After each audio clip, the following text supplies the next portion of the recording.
Do you have lots of cardstock scraps like I do, trying to figure out what to do with them so they're organized and you'll actually use them? I'm Jayma Malme, and I found a solution that's working well for me, so I wanted to share it in hopes that it might give you some ideas so you can feel organized and inspired to use your scraps again. I'll also show you how I store my full sheets of cardstock. This video is also a collaboration with my good friend Erin, so be sure to visit her video when you're done here so you can get even more paper storage solutions. I had a big pile where I added leftover Cricut cuts and scraps from scrapbook projects. They just kept piling up and it was hard to find the colors I needed. First, I organized my pile by color families. I did this on the floor where I had lots of room to spread out. I pulled out any small scraps like these and I tossed them. It's okay. Sure, there are things you can do with them, but we are decluttering and it's actually really freeing. You will have plenty more where these came from, and if you want to save these small pieces, I suggest punching or die cutting some shapes from them now. Don't store them in your newly organized scrap envelopes or they will just start cluttering up your piles. Next, since I had lots of leftover scraps from Cricut projects, I trimmed away all the Cricut edges. They keep catching on other pieces and make it hard to keep the scraps neatly stacked. I really want to do anything that's going to make it easier for me to store my scraps and actually use them. This helps give your scraps somewhat a uniform shape, and you can use a paper trimmer for this, or like I'm doing, using scissors, which gives a little more flexibility. It depends on how straight you need your pieces, but I'm guessing if you're OCD over this, your scraps probably don't look like this in the first place.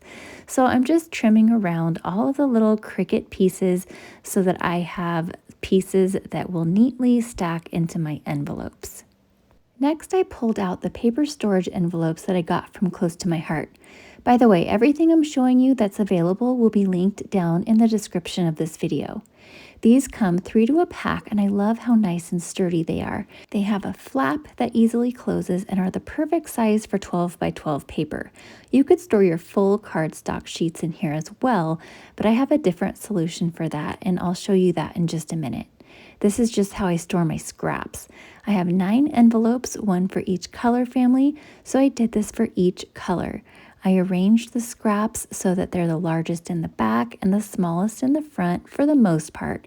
You could organize further and sort the scraps by color within each color family envelope, but I'm good with this. I'm just really happy with how organized they are now and how easy it is to find the color I'm looking for. They slide into the envelope really easily. The envelope opens pretty wide, so you can just slip them in and then seal that flap.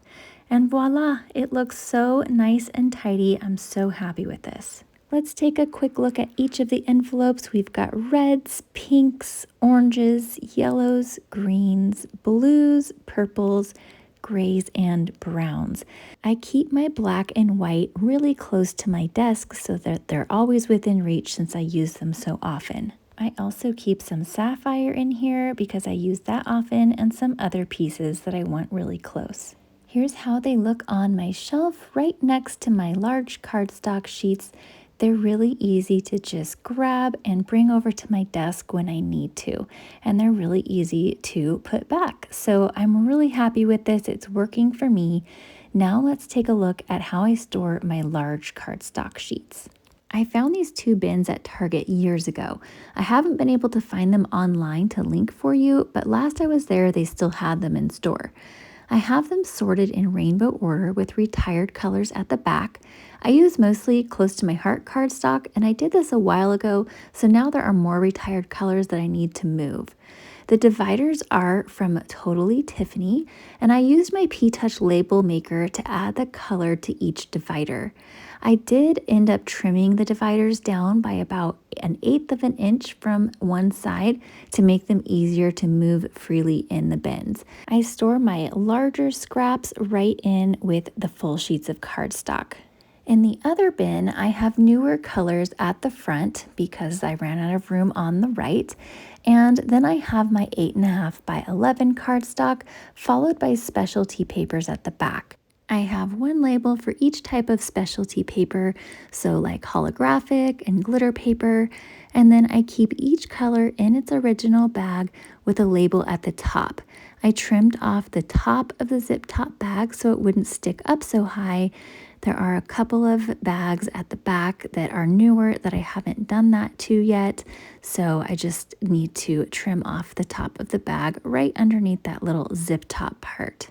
So that is my cardstock and scrap solution. If you found this video helpful, be sure to give it a thumbs up and subscribe if you love to scrapbook. If you'd like to see my stamp and die organization that you see a peek of to the left, I have a video for that as well as a full craft room tour. There's a link to that playlist as well as a link to Erin's video on screen now. Thanks for watching. Have a great day.